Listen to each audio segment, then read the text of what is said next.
চায়নার সাথে আমাদের একটা কথাবার্তা চলছে। তারা 50 বছর পূর্তি উপলক্ষে বাংলাদেশকে একটা হাসপাতাল 1000 বেডের একটা হাসপাতাল গিফট করবে। আমরা এটা ঠিক করেছি, রংপুরে এই হাসপাতালটা করব, সেটার জন্য আমরা প্ল্যানিং করছি। আশা করি আমরা এই কাজটা দ্রুত এগিয়ে নিয়ে যেতে পারবো। প্রথম যখন এখানে আসলাম, হাসপাতালগুলো ভিজিট করতে শুরু করলাম, যেটা দেখলাম এটা আমার নিজের, আমি বর্ণনা করতে মনে আমি পারবো না।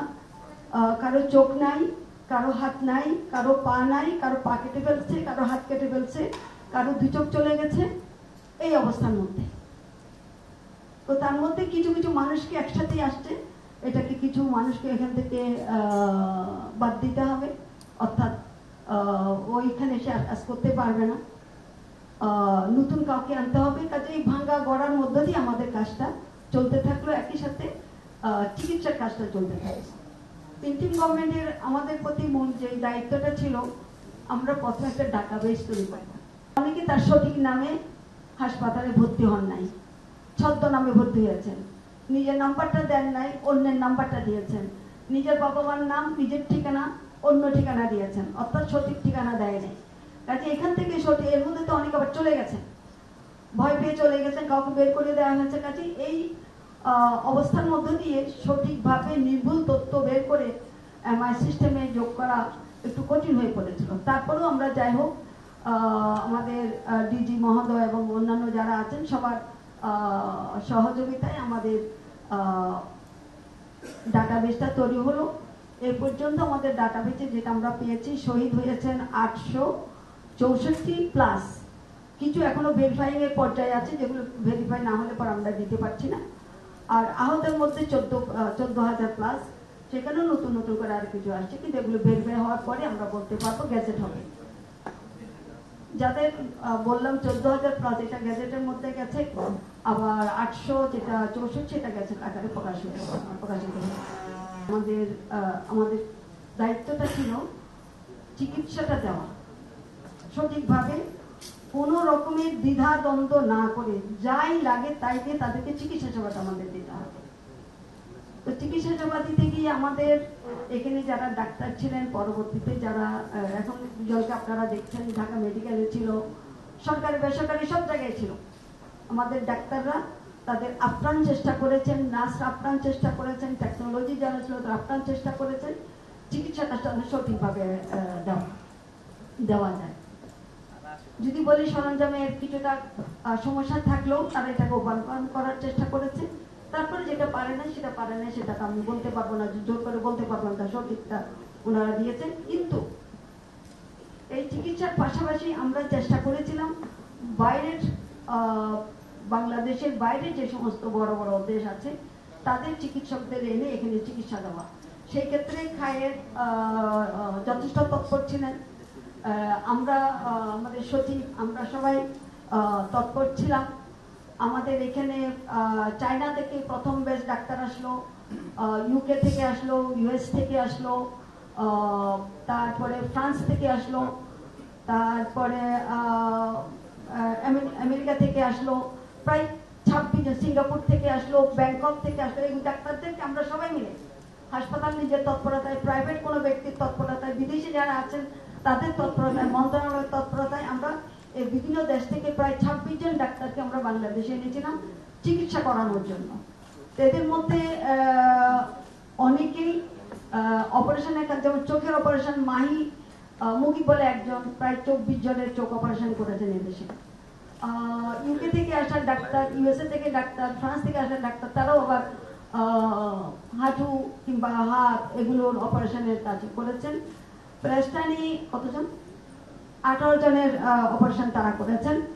একজন প্রেস্টানি মহিলা ছিল, সে মানসিক ট্রিটমেন্টটা দিয়েছেন। আমরা আমাদের প্রধান উপদেষ্টার সাথে আলাপ করেছিলাম যে এখানে এমন কিছু কিছু ইনজিওর লোক আমরা দেখছি যেগুলি নিয়ে হাসপাতাল কর্তৃপক্ষ দ্বিধান্বিত যে কি করা যাবে। তখন উনি বলেছিলেন যে যদি প্রয়োজন হয় বাইরেও তোমরা পাঠাতে পারো, তার জন্য তোমরা মেডিকেল বোর্ড করে দাও। আমরা প্রত্যেকটা হাসপাতালে সিএমএস সহ পিজি, সিএমএইচ, নিটোর, এনআইইউ সবগুলিতে আমরা বিশেষজ্ঞ কমিটি করে দিয়েছিলাম, ডাক্তারদের বোর্ড করে দিয়েছিলাম, যাদেরকে ওনারা বলবেন যে এই চিকিৎসা এখানে হবে না, বাইরে পাঠালে তার কিছুটা ভালো হওয়ার সম্ভাবনা আছে, তাদেরকেই আমরা তারা রিকমেন্ড করলে আমরা বিদেশে পাঠাবো।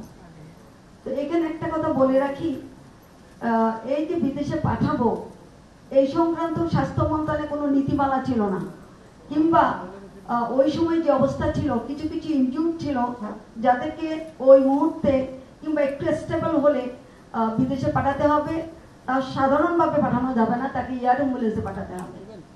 আমরা মোট 4 জনকে এয়ার অ্যাম্বুলেন্সে পাঠিয়েছি। 4 জনের অবস্থাও একদম অস্থিতিশীল ছিল।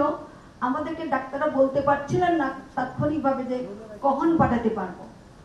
ওনারা বলেছিলেন যখনই আমরা মনে করবো যে এখন একটু স্থিতিশীল তখনই আমরা তাদের নাম বলবো, তখন আপনারা তাদেরকে পাঠাবেন। বোর্ড সেইভাবে আমাদেরকে বলেছেন। সেইভাবে আমরা 4 জনকে বিদেশে পাঠিয়েছিলাম এয়ার অ্যাম্বুলেন্সে করে। প্রথম যাকে পাঠাই, আমরা জানতাম না বাংলাদেশে এয়ার অ্যাম্বুলেন্স নাই। এত বছরের একটা দেশ, এই দেশে একটা এয়ার অ্যাম্বুলেন্স নাই। এই এয়ার অ্যাম্বুলেন্স আনতে হয় ব্যাংকক থেকে কিংবা সিঙ্গাপুর থেকে, এটা আমাদের জানা ছিল না। তো আমরা তখন খুঁজছি কোথায় এই এয়ার অ্যাম্বুলেন্স পাওয়া যাবে। তখন চ্যানেল আই থেকে বলা হলো এগুলো বাইরের থেকে আনতে হবে। আমাদের একজন সমন্বয়কারী মাহমুদ, সে খোঁজ খবর নিল এটা ব্যাংকক থেকে আনতে হবে কিংবা সিঙ্গাপুর থেকে আনতে হবে। প্রথম যাকে পাঠাই তার ক্ষেত্রে চ্যানেল আই একটা অংশ আমাদের সাথে শেয়ার করে বাকি টাকাটা মন্ত্রণালয় থেকে দেওয়া হয়েছে। এরপরে আরো 3 জনকে আমরা পাঠিয়েছি একেবারে তাৎক্ষণিকভাবে। এই মর্মর অবস্থা একটু স্থিতিশীল হলে, যখন বোর্ড রিকমেন্ড করলো যে আজকে নিতে পারবেন, তখন এই এয়ার অ্যাম্বুলেন্স ওখান থেকে এনে আমরা তাদেরকে চিকিৎসার জন্য পাঠিয়েছি। বিশেষ করে বাসিত খান মুসা, তার কথা আপনারা শুনেছেন সম্ভবত, এটা বিভিন্ন পত্র পত্রিকায় আসছিল। সে তার দাদির সাথে ছিল আইসক্রিম খাওয়ার জন্য, এই গোলাগুলির মধ্যে যাচ্ছে আইসক্রিম কিনতে। তো গেট বন্ধ থাকাতে সে রাস্তায় যেতে পারেনি, কিন্তু বাসায় উঠতে গিয়ে সে গুলিবিদ্ধ হয়। তার দাদি তাৎক্ষণিকভাবে মারা যায়, আর সে তার ব্রেনে ইনজুরি হয়। এখানে ডাক্তাররা নানানভাবে চেষ্টা করেছে, তার কিছু হয়নি। তাকেই আমরা এয়ার অ্যাম্বুলেন্সে করে আমরা সিঙ্গাপুরে পাঠিয়েছিলাম। এর মধ্যে যাদেরকে পাঠিয়েছে কার ব্রেন ইনজুরি ছিল, কার স্পাইনাল কর্ড ইনজুরি ছিল, নানানভাবে তারা সমস্যার মধ্যে পড়ে আমাদের ডাক্তাররা রিকমেন্ড করে আমরা তাদেরকে বিদেশে পাঠিয়েছিলাম। এখানে আমাদের যেহেতু কোনো নীতিমালা নাই, প্রথম দিকে তখন তো উনিও ছিলেন না, যেই সচিব ছিলেন উনি বললেন আমাদের তো নীতিমালা নাই, নীতিমালা ছাড়া কেমনে আমরা ওনাদেরকে বিদেশে পাঠাবো, টাকা বা কিভাবে দিব। কাজেই এত কিছুর মধ্যেও শেষ পর্যন্ত আমরা সিদ্ধান্ত নিলাম মানুষ তো আমাদের বাঁচাতে হবে, নীতিমালা না থাকুক আমরা চেষ্টা করে যাই, দেখা যাক কোনোভাবে আমরা পারি কিনা। সেইভাবেই আমরা নীতিমালাবিহীন কিংবা কোনো শুধুমাত্র ক্যাবিনেটের কিংবা প্রধান উপদেষ্টার সাথে পরামর্শ করে আমরা তাদেরকে বিদেশে পাঠাই, এবং বিদেশ থেকেও আমাদেরকে যথেষ্টভাবে সহযোগিতা করেছেন তারা আমাদেরকে। যখনই আমরা তাদের, এবং এই যোগাযোগটা কে করবে, এটা কি মন্ত্রণালয় করবে নাকি সংশ্লিষ্ট হাসপাতাল করবে, কার সাথে যোগাযোগ করবে? প্রথম দিকে আমরা এমপিসিকে বলেছিলাম, এমপিসি প্রথম দিকে যোগাযোগ করেছে, পরবর্তীতে তাদের টাকা কিভাবে পাঠানো হবে এগুলো নিয়েও নানান সমস্যা ছিল। কারণ আমরা টাকা কি সরাসরি হাসপাতালকে দিব নাকি আমরা এমপিসিকে দিব? প্রথম দিকে আমরা এমপিসিকে দিলাম, কিন্তু সেখানে আবার ভাউচার পাইতে দেরি হচ্ছে। পরে হাসপাতালগুলো বলছে টাকা না পেলে চিকিৎসা করতে পারবো না, তখন সরাসরি তাদের অ্যাকাউন্টে টাকা পাঠানো শুরু করলাম। যখন পুরোপুরি জিনিসটা আমাদের আয়ত্ত আসলো তখন আমরা সরাসরি আবার এমবিসির মাধ্যমে টাকা পাঠানো শুরু করলাম। টাকা পাঠানো খুব সোজা না, আপনারা জানেন বাংলাদেশে যখন আমরা দায়িত্ব গ্রহণ করি তখন ডলারের অবস্থা খুবই খারাপ। কাজে ডলারটা কোথা থেকে দিব, ও তো টাকায় চিনবেন, ওকে তো ডলারে দিতে হবে। কাজে বাংলাদেশ ব্যাংকও ইতস্ত করছে ডলারটা আমি কোথায় পাবো। আমি শুধু 2 জনের কথা বলি, এই 2 জনের জন্যই আমাদের, যেমন বাসিত খান মুসা, তার জন্য আমাদের চলে গেছে 6.5 কোটি টাকা, তার ট্রিটমেন্ট এবং তার ওখানে থাকা, তার বা আমাদের দায়িত্ব কথা ছিল আমরা রোগীর চিকিৎসা করব, কিন্তু তার সাথে একজন অ্যাটেন্ডেন্টকেও আমরা অ্যালাউ করলাম। কিন্তু বাসিত খান মুসার সাথে তার মাও গেল, আমরা তাদেরকে ওখানে পাঠালাম। এই বাসিত খান মুসার পিছনে 6.5 কোটি টাকার মতো খরচ হয়ে গেল, তার চিকিৎসা, তার খাওয়া দাওয়া, তার যে সাপোর্ট, এগুলোর পিছনে। আরেকজন হাসান তার পিছনে চলে গেল বলে 3.5 কোটি টাকা। আমরা জাস্ট জিনিসটা বোঝার জন্য যে আমরা কোনো জায়গায় কোনো টাকা পয়সা খরচ করতে আমরা কার্পণ্য, যখন যেখানে যে টাকা চেয়েছে যে চিকিৎসার জন্য কিন্তু প্রত্যেকটা জিনিসটা হয়েছে ব্যাংক থেকে ব্যাংকে, কোনো ব্যক্তির হাত দিয়ে টাকাগুলো খরচ হয়নি। তো কাজে এখানে আমাদের একটা নিরাপত্তা ছিল যে আমরা যা করেছি ব্যাংকের মাধ্যমে করেছি এবং এমবিসির থ্রুতে আমরা করেছি। এখন এই যে চিকিৎসা, দীর্ঘস্থায়ী একটা চিকিৎসা চলছে, 9 তারিখ থেকে শুরু করে আজকে এপ্রিলের 13 তারিখ, 7 মাস ধরে চিকিৎসা চলছে। আমরা এই পর্যন্ত 40 জনকে পাঠিয়েছি। 40 জনের মধ্যে 26 জন গেছে ব্যাংককে, 13 জন গেছে সিঙ্গাপুরে, 1 জন গেছে রাশিয়ায়। রাশিয়ায় যাকে পাঠালাম তার কথাটা একটু বলি। তার এই পুরো মুখের, তার দাঁত থেকে শুরু করে তার নাক, মুখ, চোয়াল কিছুই নাই, গুলির আঘাতে এটা পুরাটা উড়ে গেছে। তাকে নিয়ে যখন আমরা কোথায় পাঠাবো, কোন হাসপাতালে পাঠাবো, ছবি তুলে তুলে তার 3D ছবি তুলে এগুলো পাঠানো হলো, ইউকেতে পাঠানো হলো, সিঙ্গাপুরে পাঠানো হলো, ব্যাংককে পাঠানো হলো, অস্ট্রেলিয়াতে পাঠানো হলো। অন্যরা অস্বীকার করলো যে আমরা এটা করবো না। অস্ট্রেলিয়া থেকে বললো তবে আমাদের সময় লাগবে। এখন ওর মুখের ফেশিয়ালগুলো যদি শেষ হয়ে যায় তাহলে নাকি ট্রিটমেন্ট করা যাবে না। শেষ পর্যন্ত আমাদের ওই যে বললাম মাহমুদ, ওর সহযোগিতা, ও রাশিয়ায় পড়াশোনা করেছে, রাশিয়া তাকে নিতে সমর্থ হলো। এখন বর্তমানে সে রাশিয়া আছে। যখন তাকে রাশিয়াতে পাঠানো হলো, মাহমুদই তাকে নিয়ে গেছে। সে লেখাপড়া জানে না, তার পরিবারও সেই একই অবস্থা। সে কোন একটা কারখানায় কাজ করত। মাহমুদ তাকে নিয়ে গেছে। সেখানে নিয়ে যাওয়ার পরে বলা হচ্ছে তার এই যে ফেশিয়াল ট্রিটমেন্টটা যে করবে সেখানে কিছু ব্যাকটেরিয়া আছে। এই ব্যাকটেরিয়ার যদি ট্রিটমেন্ট না করে তাহলে তার ট্রিটমেন্টটা, আসল ট্রিটমেন্টটা করা যাবে না। কাজে এখনো তার সেই ট্রিটমেন্ট চলছে। বুধবারে তার একটা অপারেশন হওয়ার কথা আছে। অপারেশন হলেই তারপর তার ট্রিটমেন্টটা পুরোপুরি শুরু হবে।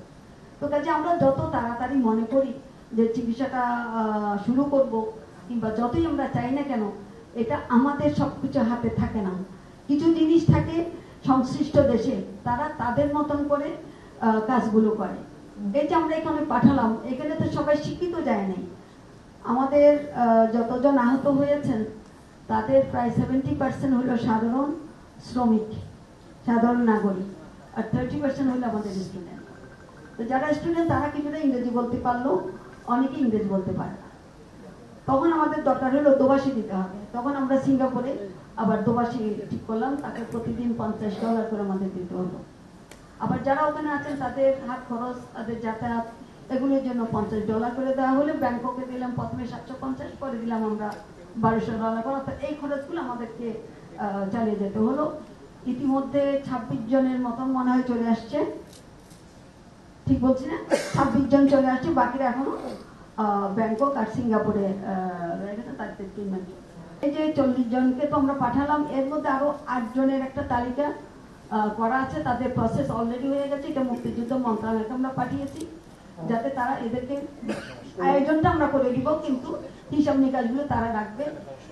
সেখানে 8 জনেরকে আমরা নাম চলে গেছে। আশা করি তারা দ্রুত চলে যাবে। তার মধ্যে কিছু ব্যাংককে যাবে, বেস্তানি হাসপাতালে, আর কিছু যাবে এগুলো সিঙ্গাপুরে। এর বাইরে আমাদের আরো 31 জন আছে যাদেরকে আমরা টার্কিতে পাঠানোর চেষ্টা করছি। তাদের তালিকা আমাদের পররাষ্ট্র মন্ত্রণালয়ে পাঠানো হয়েছে। টার্কি গভর্নমেন্টের সাথে কথাবার্তা চলছে। আর হলো 21 জন যাবে পাকিস্তানে। পাকিস্তানে যারা যাবে সেটা তাদের অ্যাম্বাসেডারের সাথে আমাদের কথা হয়েছে, তাদের গভর্নমেন্টের সাথে আমাদের কথা হয়েছে। এই 2 জায়গায় সম্ভবত পাকিস্তানে 21 জন, 31 জন, আর টার্কিতে হইলো 21 জন। এই লোক এটার প্রসিডিওরের মধ্যে আছে। তারও আশা করি আমরা অতি শীঘ্রই সেখানে পাঠাতে পারবো। 21 জন 2 চোখ সারা জীবনের জন্য অন্ধ হয়ে গেছে, 1 চোখ হারিয়েছে, 450 মতন 1 চোখ হারিয়েছে।